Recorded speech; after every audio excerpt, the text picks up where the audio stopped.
Nightmares happen on occasion. I think for all people in relationships, every once in a while you have this terrible dream. You have a dream that your partner has cheated on you. They have betrayed you in your sleep. It's a horrible nightmare of deceit. And you are filled with hate. And you wake up in the morning and you're so relieved. It was just a dream. That didn't really happen. But the hate is still strong within you. I look over at her and I can see she's just sleeping there soundly. She did nothing. Done nothing to hurt me, just been sleeping sweetly by my side. Nothing to hurt me at all. But I'm staring at her.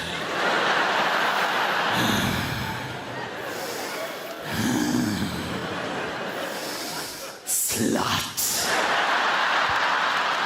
What? Sorry, Michael. Morning. What did you say? I said that you're a slut and a whore. How could you to me?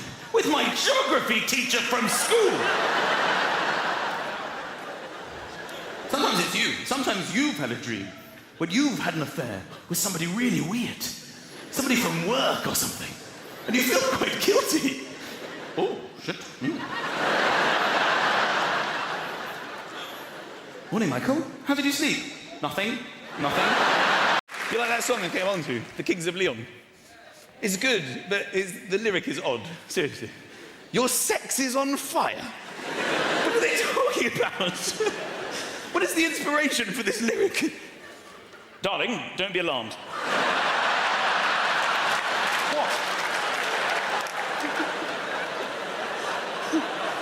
Emergency services, what is the next real emergency? Oh, my sex is on fire.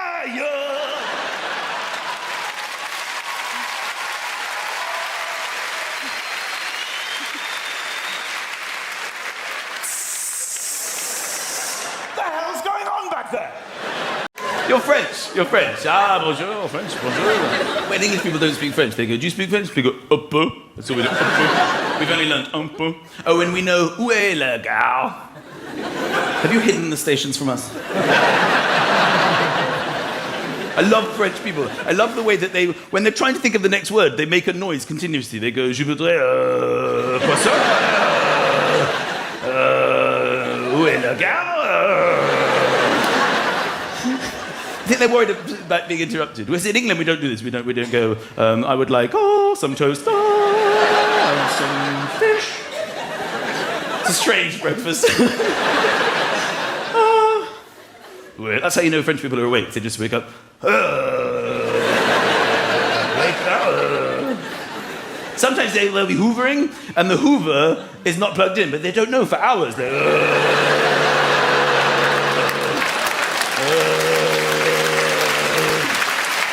But hang on! This is not picking anything up off the floor, huh? You're French. Ah, bonjour, French, bonjour.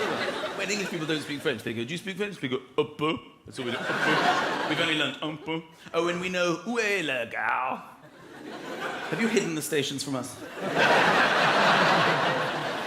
I love French people. I love the way that they, when they're trying to think of the next word, they make a noise continuously. They go, je voudrais, poisson,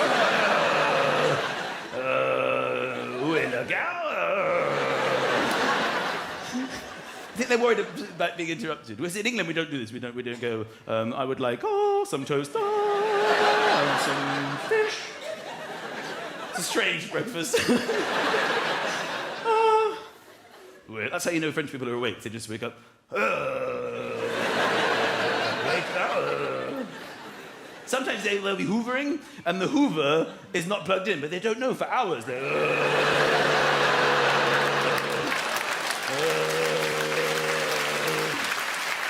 But hang on!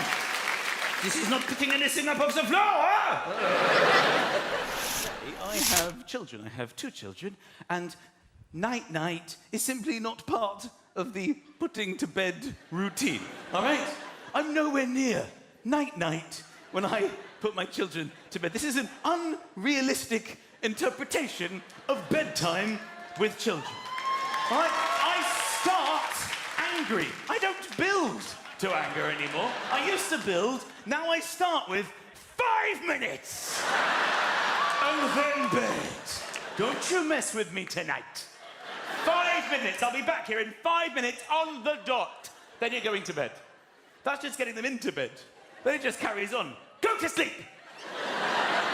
you mess with... Close your... You have to remind them how it works. Close your eyes and go to sleep. I have no idea how exhausted I am and your mother is because of this. Go to sleep. You selfish little shit. Close your eyes and go to sleep. Enough is enough. Do you know that your mother and I haven't had sex in weeks because of this? Do you know that sometimes she says to me in the afternoon, oh, maybe tonight, Michael, you'll get lucky when the kids are asleep. You're never asleep!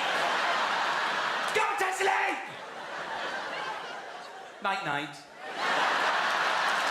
That's pretty much how it goes. Don't get me wrong. Night-night is part of it. It's just when they're already asleep. You never love your children more than when they're unconscious but still breathing. It's a lovely moment. Look at my little man. Oh, night-night, darling. Daddy's little soldier. Oh, Daddy loves you. Darling, look what we did. Oh, look what we made. Oh, isn't he lovely? Night-night. I'm still awake! Get us!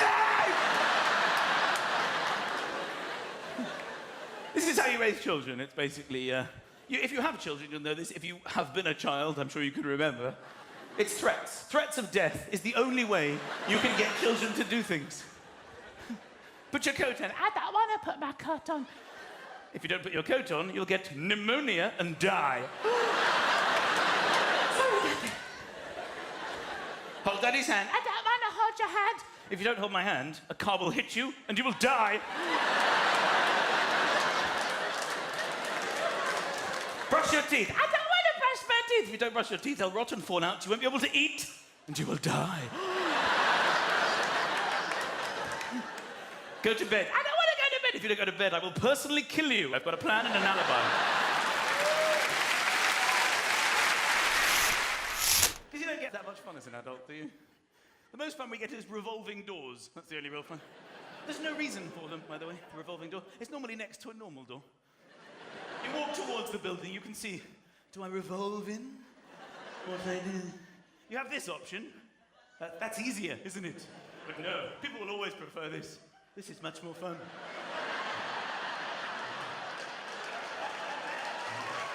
That's the life, isn't it? Also, you don't have to hold it for anyone. It's boring holding the door. When you open the door, you have to look behind you and see. You don't have to judge the distance of the person. Is it worth waiting for the... Sometimes you just look at them and go, sorry,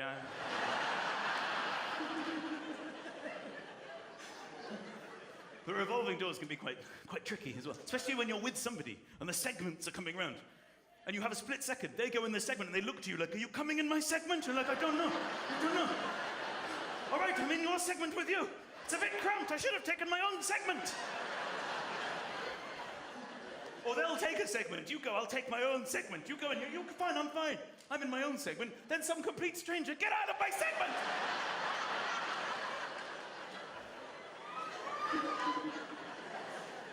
Or they have those automatic revolving ones in airports. Huge, big ones. With a flower display in the middle. Is that something you guys added? You know what this revolving door means? You know, you walk into an airport for 2 to 3 seconds. There's no shrubbery. We could definitely jazz this up a bit.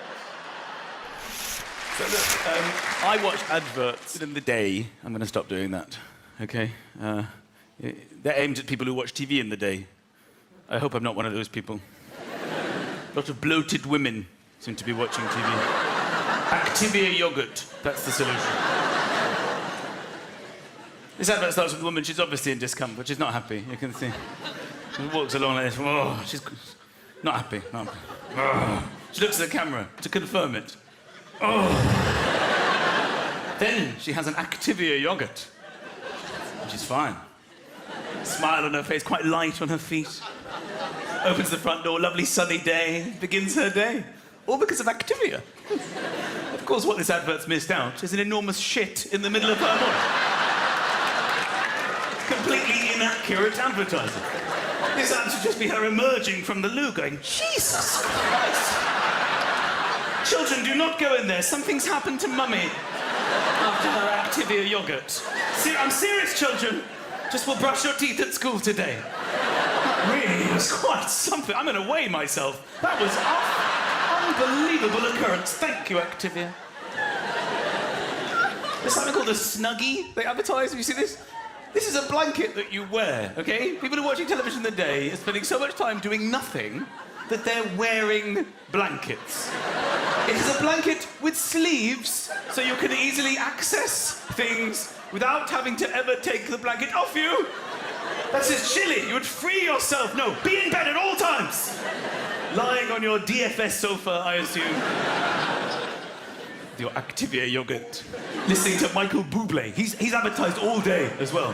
Daytime viewers love Bublé. A lot of chafing as well, chafing gel. Yeah. This advert is just a woman jumping. She's jumping, and you can clearly see that her legs are nowhere near one another. Because chafing is basically, I think it's when your legs rub against each other. Yeah? I think the advice is probably, if you lose weight, your legs will separate and work as independent things from one another. No. This is not the advice. The advice is to lubricate the area so they can slide against each other as you walk in your Snuggie to the fridge to get your Activia yogurt and then return to your DFS sofa and continue listening to Michael Bublé. Tenor lady as well. I didn't know what it was. I had to Google it. Women are pissing in their pads. Is it a condition? Is it voluntary? Are they so comfortable in their Snuggies? Lying on their DFS sofa? Their favourite Bublé track hasn't come on yet. I'm dying for a pee. I don't need to get up thanks to my tenor lady. I could just pee here on the sofa. The loo's out of bounds anyway after the Activia situation of half an hour ago. Is this really what's going on? These bloated, chafing, Snuggie-wearing, DFS sofa-lying Bublé listeners surrounded by gold they haven't been bothered to cash yet? Is this what's going on? What is it with the gold? Is it news to people that gold is a commodity? Are people sitting there going, you're telling me this bullion is actually worth something? Give me an extra Snuggie. I'm going to go out and sell this. Please don't think I'm being unnecessarily rude here. These people are only there because they've had an accident at work. That's what's led them to this unfortunate situation. I quite like the accident at work one. We enjoy that as a family. When you can see the wet floor, but she can't. She's walking in. Oh. Or the one that goes, and they gave me the wrong type of ladder. I think if your job involves going up ladders, select your own ladder. I'd like a ladder, please. I don't trust my own judgment in ladder selection. If you could pick whatever ladder you see fit for the task. The one with wheels? Yes, I'll take this ladder. The English language was created by English people. I don't know when, but we decided to get letters to form words so we can communicate, but we also decided to sprinkle, for no apparent reason, letters within these words. It was silent. Shh, forever. Why? Why? Like the word hour, for example. Why is the word hour spelt with an H? Why is there an H? The silent H. Nobody has ever said, I'll see you in a hour. I'll see you in a hour. I'm just going to pick up the sandwich. I'll be back in a hour. Half a hour. Even half has an L in it. It's like half a hour. How long is the journey? About half a hour to a hour. The sandwich shop is half a hour away. It's a waste of everybody's time. The word subtle, would anybody object if it was spelt S-U-T-L-E? Not a single person would. But there's a B in the middle going, shh, just ignore me. Just ignore me forever. I'm silent. I've been left here, left behind. I don't know, I was destined for another word, baboon, but here I am with you. How I long to be in the word baboon where I have a purpose. Like all those words that should begin with N, but have a K of all the letters. Why would a K be silent? Knickers. Why is it knickers? Knuckles. So I've been thinking about this, as you can probably tell, and I think we should have a day. We should have a day. Silent letter day. Where they all come out to play. It would be on a Wednesday. A Wednesday. Sometime in the autumn. In the autumn. In the autumn. In the autumn. Could be in February. I haven't done this for a time. Could be in February or the autumn. And we will spend the day together, families together, talking, and walking. We'll go for walks. And climbing, knitting, a lot of knitting. People will save up their knitting to do on Silent Letter Day. And the knife is the only cutlery that you're allowed to use, the knife. No other cutlery is allowed on Silent Letter Day. Food is buffet style. You go along with your knife. There's salmon and swordfish and sandwiches and yogurt. And you use your knife. All the flavors are very subtle flavors. And the gnome will be the symbol of Silent Letter Day. Like Father Christmas, at Christmas, the gnome, everybody gives each other a gnome to celebrate. Happy Silent Letter Day, I got you a gnome. I've kept it hidden in the cupboard for months. I wrapped it up. Do you like it? I wrapped it up. I cut the wrapping paper with scissors. I use scissors to cut the wrapping paper. I'm so sorry, I forgot. I didn't realise. Is it really Silent Letter Day? Is it honestly Silent Letter Day? You mean honestly? Yes, it is honestly. You should have known. You'll never listen. I'm not giving you a gnome. I'm sorry. I'm taking it back to the shop. I've kept the receipt. And at the end of the day, we will celebrate with champagne. Of course we will. Can I have you some champagne? Happy Silent Letter Day. Just a drop. Maybe just a splash. Oh, there's a knock at the door. Oh, it's Chloe and Isla. Sorry, it's Chloe and Isla. My old friends from school. Fascinating. Grab a knife. Help yourself to lasagna. There's some lasagna. And at the end of the day, when we are knackered, we go to sleep at 1:30. And there are people in this room who do have children, and there are people in this room who don't have children. And the people who don't have children, they think they know, don't they? They think they know. They know what it means to have children. Sometimes they chat about it, don't they, in their little couples? You know, oh, I'd love to start a family one day with you. It'd be lovely. You'd make a really good dad. Oh, I think you'd be an amazing mum. Wouldn't it be so lovely having little versions of you and me running around? I'd love to have a family. And you think you know what you're talking about.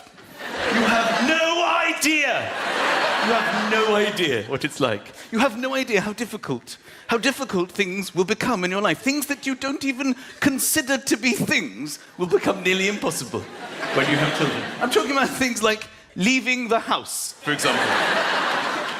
This is how people without children leave the house. Shall we leave the house? Yes.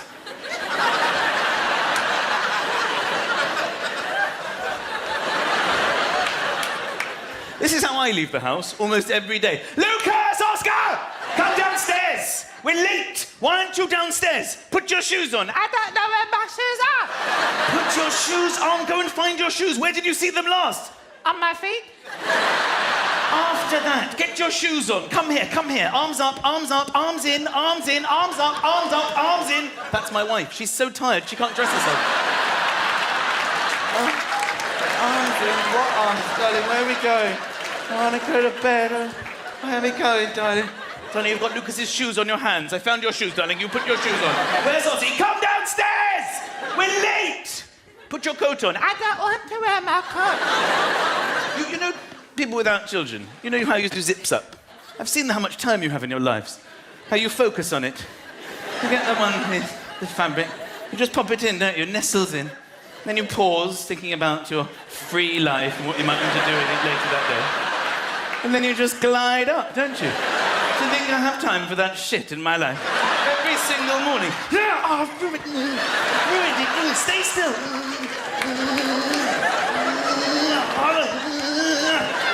You're gonna have to put another coat on. I've ruined this hip. I'm sorry, I've made the situation worse. Ozzy! My 3-year-old will never come downstairs. The only way to get him to leave the house is we have to bluff. We have to pretend that we're leaving without him. It's the only way it'll work. We have to all go, bye-bye, Ozzy. We're all going then. We're all going. My other son loves it, the 6-year-old. We're leaving Ozzy. We're going to stay here. I hate him. Don't be so rude about your brother. Say goodbye. We're not really leaving. We're pretending to leave, okay? Say goodbye. Bye-bye. Bye-bye, Ozzy. Bye-bye. But he doesn't care. He just goes, bye-bye. Then we have to come back in and explain to him, we're not really leaving, darling. We love you. It's okay. I'll buy you something if you come. Will you come if I buy you something? This is every single time we leave the house. The other day, we're leaving the house, and I just had enough. I just said to my wife, I'm sorry, I can't do this. We're bluffing. We're saying bye-bye to him. Then my wife says, let's go and get him. I'm like, stop. No, I've had it. No, stop. I cannot go through this every single time we leave the house. It's driving me insane. Okay? I say we call his bluff. I think he has to learn a lesson. Okay? Let's go. Let's just go. Let's go to Corfu. Let's have a nice holiday. You've no idea what it's like. You childless people. You have no idea. Driving. You go driving. You drive in cars, don't you? Driving along. Yay. What's the biggest drama you have to put up with? Oh, it's a bit chilly. Oh, put the blower on. Oh, that's nice now. Oh, look, they've opened a new Carluccio. We should go there. We could go there any night. Oh, what's this song? I love this one. Freedom! Freedom! I strap my children into the car. I work out what'll cut off the blood supply, then I ease it a bit. Stay there! We try and behave normally. Oh, what's this song? It's The Wheels on the Bus Go round, round, round, round, round, round. Again! Look, there's a new Carluccio's there. We will never go there. The other day I was checking my children in the rearview mirror to see that they're safe. We're on the motorway, okay? You just angle it to check that they're both okay because, you know, you're looking after them. Neither of them were there. They had both wound the windows down and had their heads on the motorway out of the window. Yay! Both of them, either side. Yay! My wife and I just lost it. They can't hear us. They're having the times of their lives. Yeah! Motorway, going 80 miles an hour to stick my head out of my window to try and communicate with my child. Get in the car! What are you saying? My wife's doing it too. Get in the car! What is it, Mummy? All 4 of us had our heads out of the window.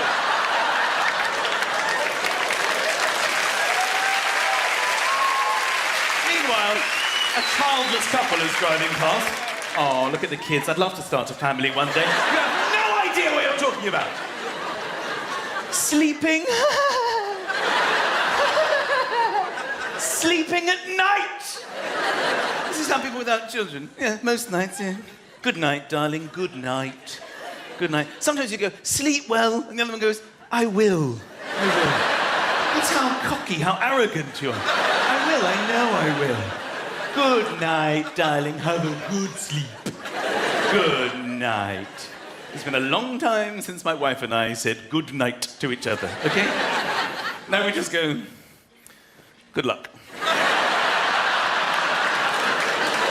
Good luck to you children.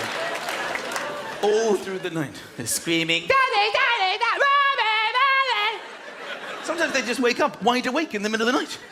I'm asleep, it's like 2 o'clock in the morning. I wake, you know, when sometimes you don't realise it, but you sort of half open your eyes. Sometimes when you're asleep, I half open my eyes. My son is in my face. What the hell are you doing here? What time is it? What time is it? It's 2 o'clock in the morning. What do you want? I want to go to school. Go to school? What are you talking about? It's to go back to bed. I've got my shoes on. You do. You found your shoes. I fixed my jacket. How did you... Oh, done up. What are you doing? It's 2 o'clock in the morning, you idiot. Go to bed. Where's Ozzy? He's by the front door. He's never been there in his life. It's 2 in the morning. Thank you. I have children. I have 2 children, and night-night is simply not part of the putting to bed routine, all right? I'm nowhere near night-night when I put my children to bed. This is an unrealistic interpretation of bedtime with children. All right? I start angry. I don't build to anger anymore. I used to build. Now I start with 5 minutes. And then bed. Don't you mess with me tonight. 5 minutes. I'll be back here in 5 minutes on the dot. Then you're going to bed. That's just getting them into bed. Then it just carries on. Go to sleep. Don't you mess with... Close your... You have to remind them how it works. Close your eyes and go to sleep. I have no idea how exhausted I am and your mother is because of this. Go to sleep. You selfish little shit. Close your eyes and go to sleep. Enough is enough. Do you know that your mother and I haven't had sex in weeks because of this? Do you know that sometimes she says to me in the afternoon, oh, maybe tonight, Michael, you'll get lucky when the kids are asleep. You're never asleep! Go to sleep! Night-night. That's pretty much how it goes. Don't get me wrong. Night-night is part of it. It's just when they're already asleep. You never love your children more than when they're unconscious but still breathing. It's a lovely moment. Look at my little man. Oh, night-night, darling. Daddy's little soldier. Oh, Daddy loves you. Darling, look what we did. Oh, look what we made. Oh, isn't he lovely? Night-night. I'm still awake! Get asleep! This is how you raise children. It's basically, if you have children, you'll know this. If you have been a child, I'm sure you can remember. It's threats. Threats of death is the only way you can get children to do things. Put your coat on. I don't want to put my coat on. If you don't put your coat on, you'll get pneumonia and die. Sorry, Daddy. Hold Daddy's hand. I don't want to hold your hand. If you don't hold my hand, a car will hit you and you will die. Brush your teeth. I don't want to brush my teeth. If you don't brush your teeth, they'll rot and fall out. You won't be able to eat, and you will die. Go to bed. I don't want to go to bed. If you don't go to bed, I will personally kill you. I've got a plan and an alibi. Family people in tonight, who's got children? Round of applause, you got children? There are basics that you have to do every single day when raising children. And these are feeding them. You have to feed them. This is probably news to nobody. You have to feed them. You have to dress them. Okay? You have to wash them, and you have to put them to bed. You have to do these 4 things every single day. Now, every single day, each one of these things is a battle. They are reluctant to do these things, and you are forced every day to compromise on each of them. I don't know why they resist these basic things. Every day is a battle. Just getting dressed. They will not get dressed. Put your clothes on. Put your pants on. They refuse to wear pants. I don't like pants. They're uncomfortable. I don't like pants. Put your jumper on. I'm boiling. I'm boiling. They're always boiling. I'm boiling. Yes, that's because I've heated the inside of the house. But what I haven't done is heated the rest of the world. So you will need it when you get outside. Can I just take it? So you just compromise. All right. Fine. Just take it. Do your latest. Can I do it in the car? Fine! Do it in the car! Where's your bag? Where's your other shoe? And they spring things on you at the last minute. The other day we're going to school. We're nearly out the door. My son's done quite well, actually. He's got his pants on. He's even got his jumper on. He's holding his coat. He's got his bag. We're nearly out the door. He just looks at me and goes, Dad, it's Roman Day. What's Roman Day? Everybody has to go to school today dressed as something from the Roman Empire. School in 6 minutes. What exactly did you expect me to do at this point? Oh yes, when I was 9, I was a centurion. I think I still have my armor here in the cupboard. Let's not drive this morning. I've been hiding a horse and chariot in the garage. We'll arrive in style. Feeding. They will eat. Children will eat. They will eat rubbish. They'll eat garbage. Okay? They'll eat chocolate and sweets and ice cream till they're sick. What they won't eat is things that are good for them. Every day we try to get them to eat vegetables, fruit, things that are good for them. We aim very high, my wife and I, every single mealtime. All right, tonight, there will be no ice cream, children, unless you have all your peas, all your broccoli, and all your carrots. But Dad, please, it's disgusting. Please don't make me eat that. Please, it's just disgusting. Please, Dad, you can't force us. You can't force us. It's disgusting. All right, fine.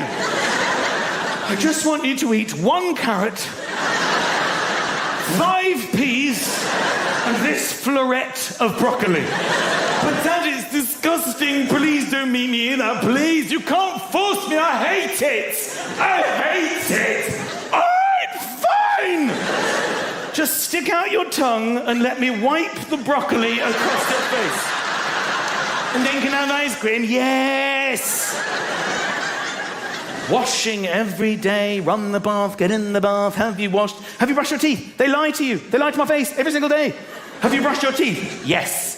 Okay, then breathe on me. I have to get this jet of disgusting...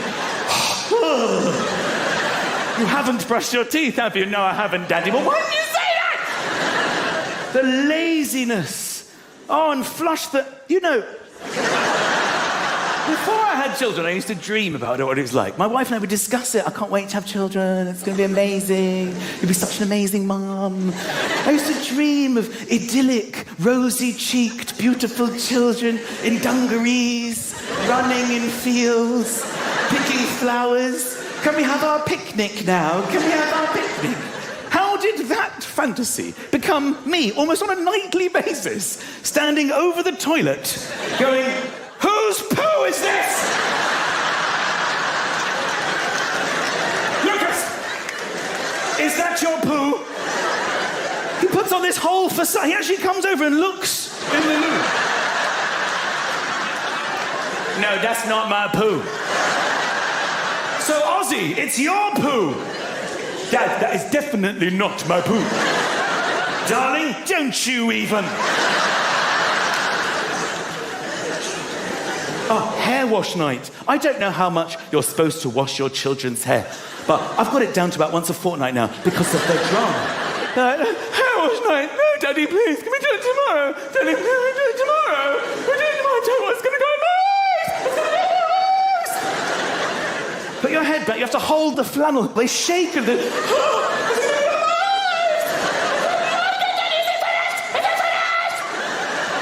Forbid the shampoo actually goes a little bit in their eye. I need a towel!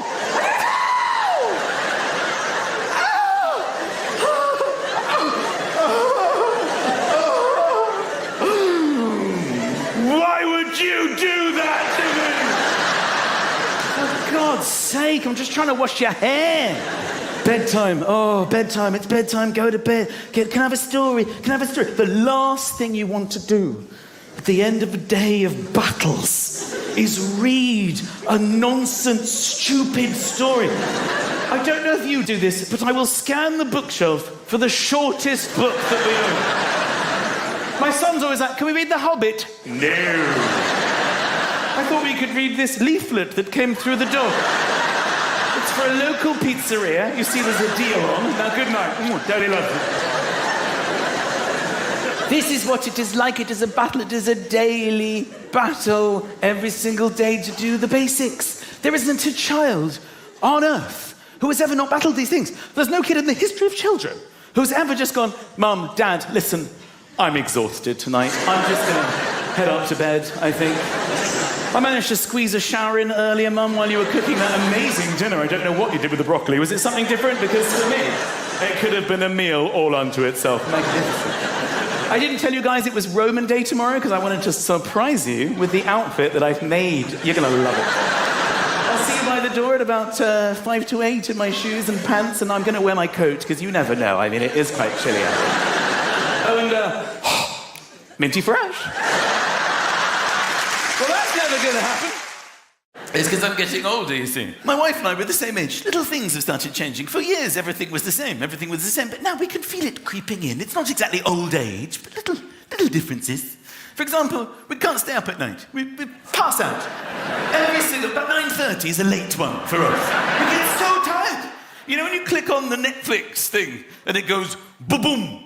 That's the sound of my wife and I's head hitting the pillow and passing out. I can't get beyond it. This is a temporary situation. I'm obviously going to put it all back on. This is what I do. I lose weight and then I eat, because I've already started eating again. I'm hungry. I'm just a very hungry person. I spend a lot of time at the fridge. I'm finding myself there again, just there, just grazing. And they beep as well. Does your fridge beep? It beeps, and I associate it so much with eating that when lorries reverse now, I get a bit peckish. I'm blaming my metabolism. I don't actually know what metabolism is, but there are obviously people with a fast one, and I don't have that. Because you see people who are very thin, and they're like, my metabolism is so fast. You know, I eat like a pig, but, you know, it just drops off me. I don't know what a metabolism is. I think it's like the things inside you, and then food comes in, and people with a fast metabolism are like, okay, everybody, separate equally. All right, you go over there. A little bit of you go down the leg, there. The rest of you, the bulk of you, straight through. Just keep going, keep moving, don't stop. Just keep moving. Don't look behind you. We're keeping busy here, guys. We're in a rush. Okay? You go over there, just shape around the arm. Looking good. The rest of you through, okay? That's not me. My metabolism is more like, okay. Everybody, come here. Just relax, okay? Just everybody relax, because we're going to be here a very long time. Okay, let's all slowly make our way to his bum, and we'll wait there. Maybe somebody there knows what to do.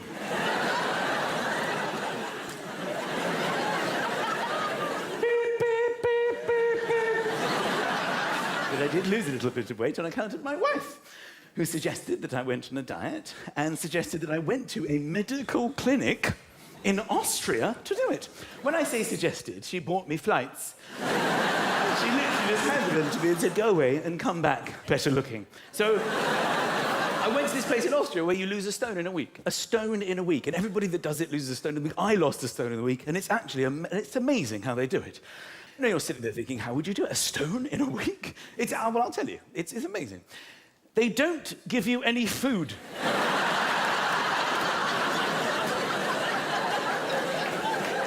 I've never been more hungry in my entire life. I was trapped in this clinic in the middle of the Austrian Alps, paying an awful lot of money, drinking this thing in the morning called Epsom salts, which just make you go to the loo. You just eat, drink it, and then an hour later, your whole system is flushed out of the loo. So I'm on the loo all week with no food, miserable, and it cost me thousands and thousands of pounds. I could have gone to Benidorm and eaten a dodgy prawn and had the same holiday for like 200 quid. But no, I'm in Austria. Oh, I'm in Austria with all these middle-class, slightly fat people like me. Okay, good morning. We can barely walk for hunger. And tummies. You know when you're a little bit hungry, or you know, at the end of the day, sometimes you're lying in bed with your partner, and your tummies start getting chatty. You know, wow. You know, bit of digestion. And you comment on it. Oh, your tummy's very chatty, darling. And sometimes yours responds. Mine's gone too now. In Austria, I cannot tell you what it was like. Just people wandering around.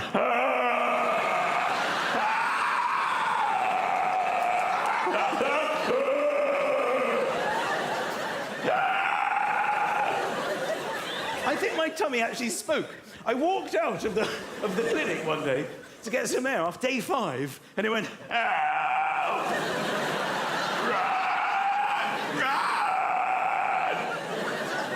I think it tried to phone for a taxi in the night while I was asleep. I woke up in the middle of the night with the phone off the hook and my tummy just going, I'm going to say this. I don't think healthy people look good, all right?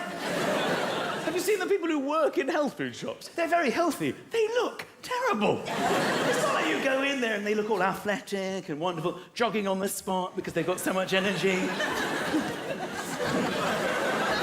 They're skipping. Hi, how can I help you?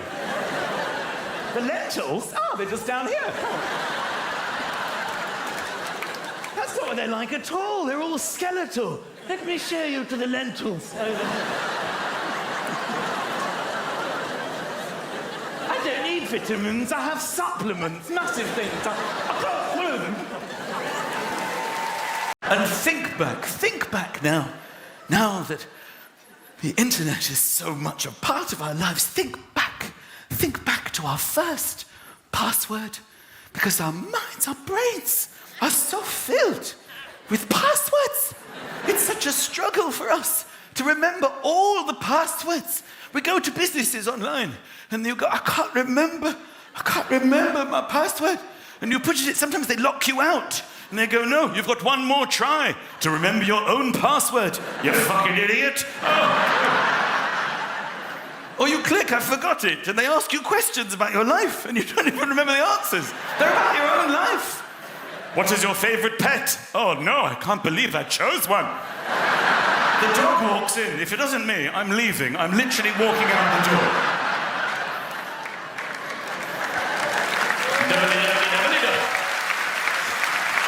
Oh, the passwords. And at the beginning, we all had one password. It was our first password we can nostalgically remember. And we used it for everything, every time we joined another business. Can I have your password? Yes, you can. That is my special word. And then companies started getting quite rude. You would put your password in, and it would go, weak. Who are you to judge my special word? And they're like, I'm sorry, but the internet has become very popular. We need to strengthen your password. And businesses would insist, we must have from you a capital letter. I'm sorry, we will not be accepting passwords anymore unless it contains at least one capital letter. And we all momentarily considered our options before deciding to capitalize the first letter of our password. And for a period of time, that was fine. But the internet became even more popular. And then businesses started saying, I'm afraid you cannot join unless you have at least one capital letter and at least one number. Again, less than half a microsecond's consideration before we collectively decided, you shall be getting the number one. And that will be the end of my now capitalized password. And for a period of time, this was acceptable until a whole new, unexpected, and exciting dawn emerged. A world of special characters. We didn't even know what they were. And businesses would say, we need a capital letter. We need a number, but we will also require a special character. And we clicked on the button, please, can I have some examples of these special characters which you now insist upon? And we perused them. There they are. I had no idea these characters were so special until all of our eyes stopped upon the exclamation mark. You're coming with me. Which we then put at the end of our now capitalized password, just after the one. And it's at this moment that everybody at the London Palladium is thinking, I should probably change my password. I'm probably going to do that tomorrow. Do that now. I need to think of another special word. Got to get that changed. We've all got into a bath that's too hot. And it's normally our own fault. We don't have time to wait. When we run the hot tap, when we run the cold, we don't have time to wait for the full proper temperature to reveal itself. You just have it, that should be fine. You go away into your busy life and you come back, and you normally know as soon as your foot goes in. As soon as it goes in, you normally go, oh, I've run that a bit too hot.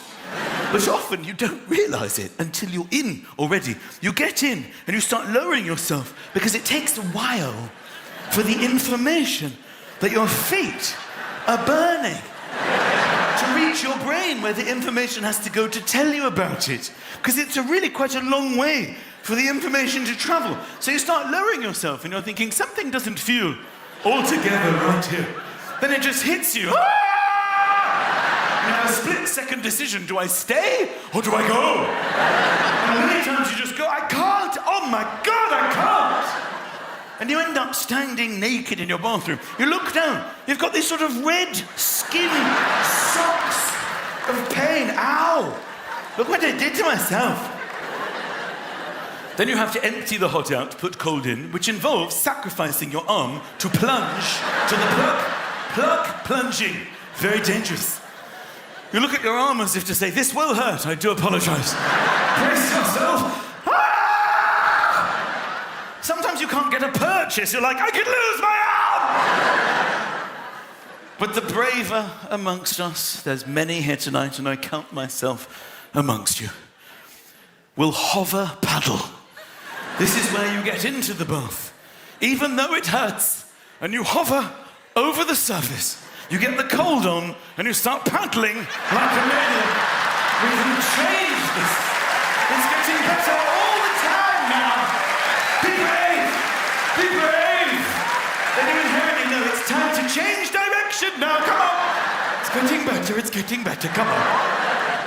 And then you have to test it. How is the water going? Is it ready to fully submerge? And you do this with your bottom. You select your bottom. And the task of your bottom is simply to dip in to see, is it ready? How's it going? How's it going? This is where I forget, unfortunately, that I have balls. It's not so much that I forget. It's more the angle of dangle means that my balls are now the closest thing to the surface of the water, not my bottom after all. And it comes as a nasty surprise. It's the most sensitive part of the human body. It's the last part of the human body, let's be honest, that you would volunteer to test boiling water with. No one's ever handed me a cup of tea and said, Michael, this might be a little bit on the hot side. Well, we shall soon find out, my friend.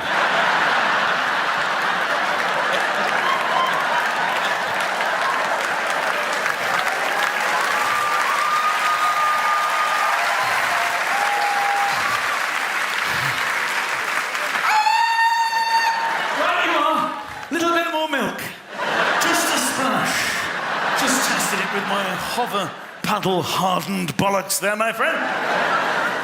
It's Christmas!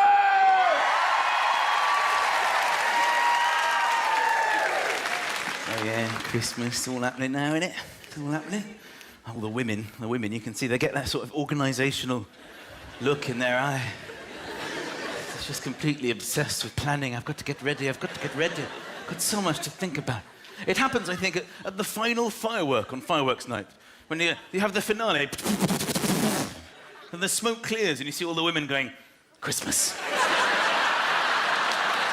Got to start getting ready for Christmas now. Christmas is coming. Don't talk to me. I'm thinking, I'm planning. There's so much to do, darling. Men do the tree. I love getting my tree and putting my tree up in my house. Come, darling, see the tree I chose. Big bushy tree. And then you decorate it. It looks beautiful, doesn't it? And one of the main things you have to do when decorating a tree, as we all know, is you have to make sure that the plug is right at the back and the wire so you can't see it, so it doesn't ruin the aesthetic. The problem with this, of course, is that every night you leave it on because it looks so lovely, then you're halfway up the stairs and you stop. And you think, there could be a fire. Which means that literally every night of December, before bed, I'm downstairs, under the tree. Darling, can you help me? I can't reach the button. Tell you what, December, prime time for sellotape and scissors. That's when these two really come into their own, isn't it? You all By the way, everyone in this room has sellotape and scissors, and you think you know where they are. They're probably not there. Because they're always on the move. You're sitting there going, I actually know where my sellotape and scissors are, but no, not when you want them, not when you bloody want them. Nobody opening the drawer. I thought they were, who's moved the scissors? They move on their own, the scissors. They're crafty little bastards. And the sellotape, as soon as you leave the sellotape unattended, it will wind itself up when you're not looking. Days on end of December are spent with me just looking round the tape. How could this have happened? Surely soon I will find a way in. And look at your watch. I think I've been here now for 3 days. And then you find it. Finally, I'm in. And you get some kind of weird backward triangle bit. I'm not in. I thought I was in, but I'm not in.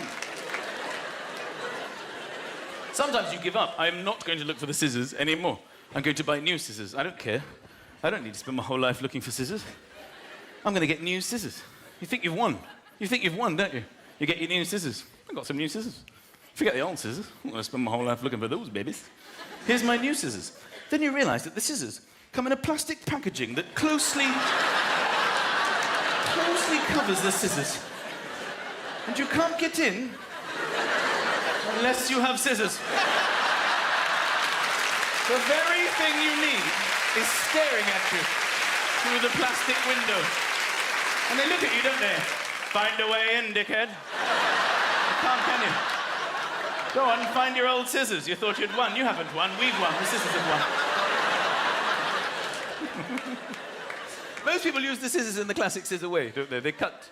You know how to use scissors. You get the paper, you see how much you might need, then you start cutting like that. That's how people cut. But there are some people amongst us, gifted, special people. The gliders. These people are amazing, hidden within normal society.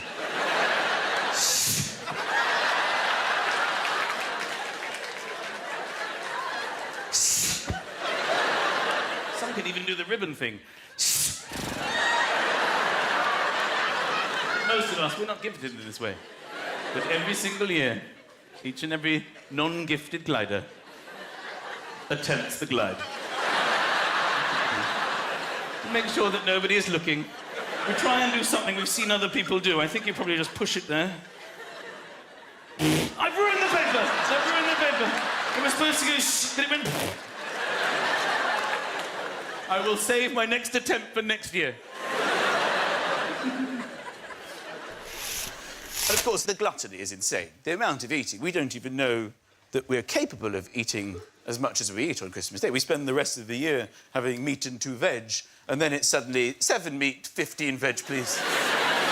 And you sit there and you pile it up. I mean, there's vegetables going all over the table. Sometimes there's not enough room on the table for vegetables. You've got vegetables on side tables, some on the floor. People are just passing around. You get a bit of panic. Have I had carrots? I need carrots. I need carrots. Have you had the parsnips? You don't even know if you've had anything. I don't know. There's such a huge pile. I think I see something orange in here. I may have had carrots. I'll tell you when I get down to that level. People around the dining table just stuffing food in their faces, farting Brussels sprouts. You've got sausages fencing other foods in. And you eat so much that you then announce that that's it, you actually can't even believe you've eaten so much food. Sometimes people are undoing their buttons. I don't think I've ever eaten so much, I can't move. Can you move? I can't.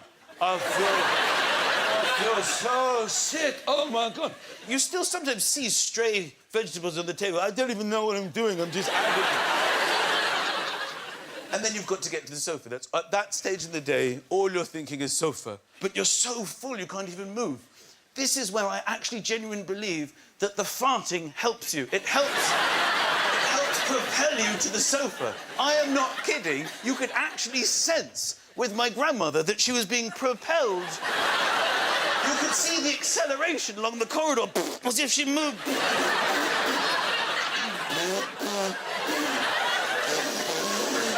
Once she actually stopped in the middle of the corridor, we had to give her more sprouts. Just a couple to get her over the edge. And then you're on, you've made it. So this show, ladies and gentlemen, is going out on Christmas Day itself. Christmas Day! Yes. There's such a magic, isn't there, to that day. It's very different doing a Christmas show leading up to Christmas as opposed to doing it on Christmas Day. It's such a special, magical day. There's such a build-up to it that when you're in it, you can't even believe that you're in it. You know, you open the curtains and you're like, that's my road. On Christmas Day. Sometimes you see other people. Look at that man walking his dog on Christmas Day.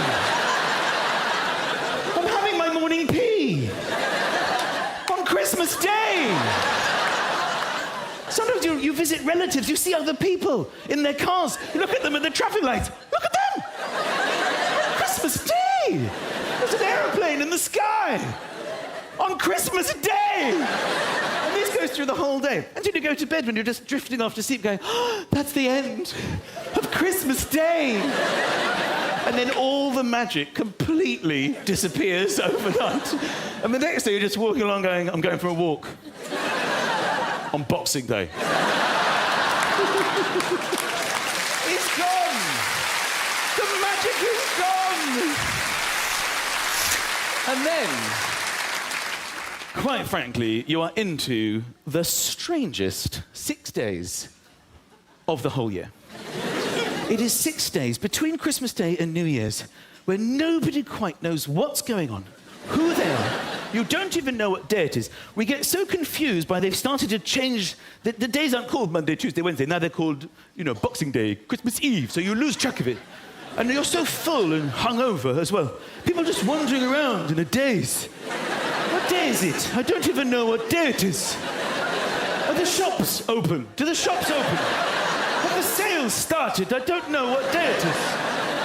Should I start my diet today? Do I start it today? Is there post today? Does the post come back?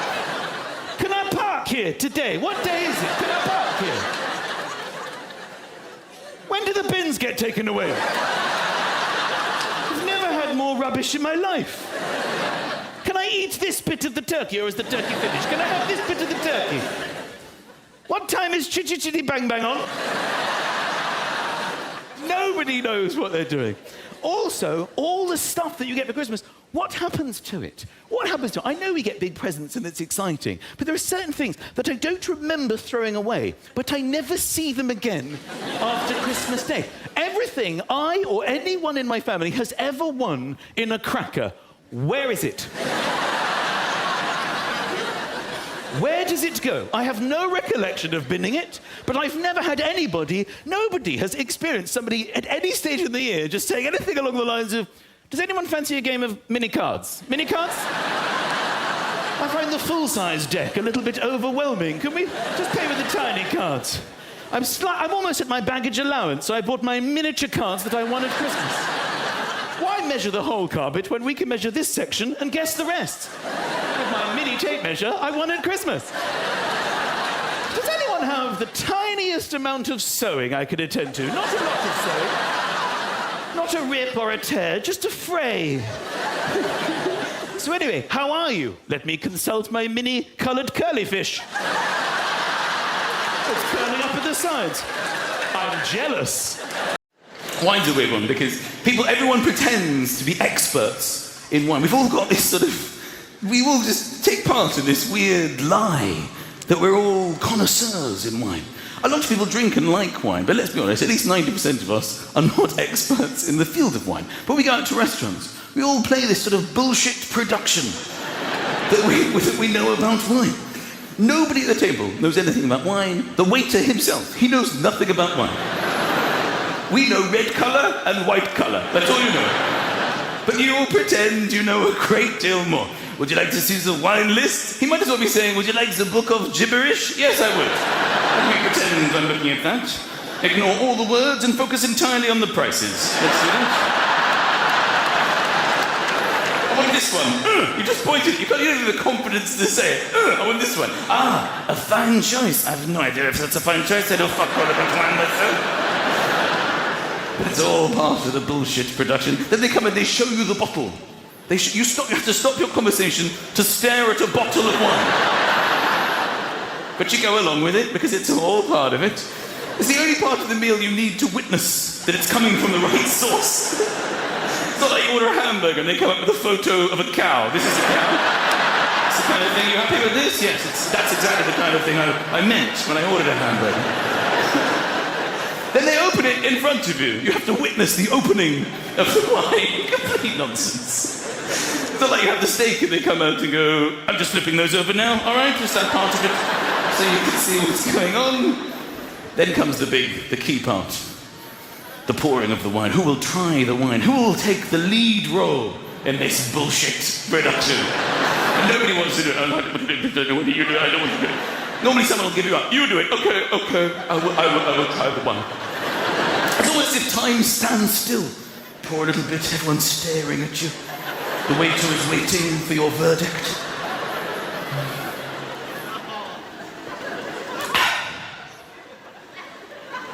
Yes. That's wine. That is wine. I've had wine before. This is exactly what it tastes like. It looks like Ribena, but I confirm it isn't Ribena. It's wine. Everyone should have some of this. I always thought you were tasting it to see if you liked it. I thought it was like a taste test. Apparently you're tasting it to see if it's corked, which means it's off. They're asking you to determine whether it's off, and if it's off, they'll bring you another bottle. I'm paying for it. Why don't you ascertain in your own time whether it's off or not? And if it is, don't serve it to me. It's not like you order the coffee and they come up with the milk going, it smells funny. Will you try it for me?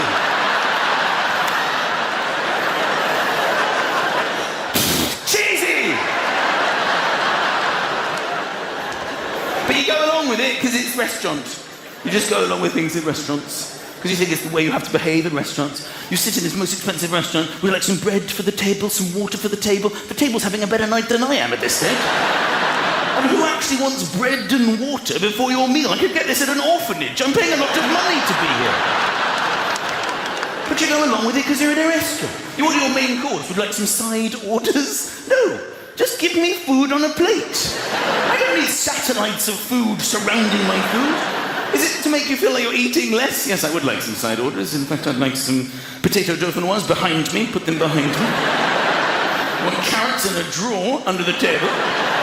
Cream of spinach behind the cistern and the loo. No one will ever know.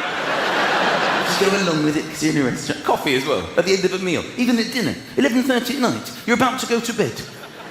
Can I get anyone a coffee? If my wife said to me at home at 11:30 at night after dinner, do you want a coffee? I'd go, have you lost your fucking mind? Why would I want a coffee? We're talking about the drink that we get ourselves out of bed in the morning with.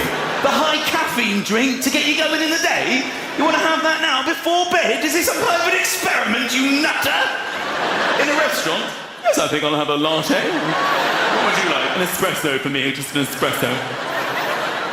2 o'clock in the morning. I can't sleep. Can you sleep? Of course I can't sleep. I had a fucking espresso and coffee cake. I might just go to work now and wait there. But it's Friday. I don't care. You go along with it. You're in a restaurant. But it doesn't matter what you order, ladies and gentlemen. The mainstay of any meal will be salt and pepper. Salt and pepper are so phenomenally successful in the herb and spice arena. They arrogantly sit on the table, knowing that whatever you want to prepare, you will require one of us. Either myself or my dear friend Pep. Isn't that right? Right you are, Sultan. You've been keeping busy? Breakfast this morning, I was all over that. But there are other herbs and spices. Oregano, thyme, rosemary, cumin, paprika. They're all lined up in the cupboard, waiting. Sometimes the cupboard door opens, they see salt and pepper on the table. Look at them, the bastards. What have they got? What have they got that we don't have? I just don't get it. I don't get it either, neither do I. I can't even see them from here. What do they look like? You ever been out of the cupboard, cumin? Once, I think, for bolognese. They said it was an experiment.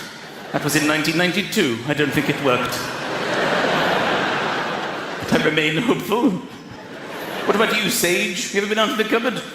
I actually used to live with them at their old house, and then they moved me here and put me back in this cupboard. No.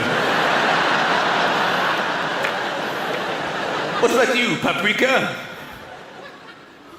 I fell out once.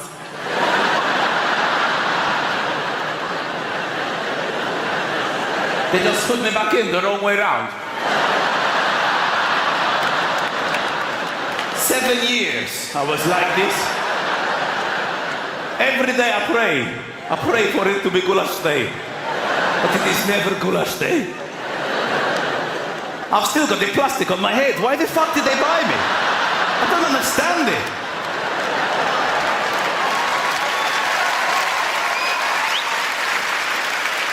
What about you? Who are you on the end? My name is Five Spies.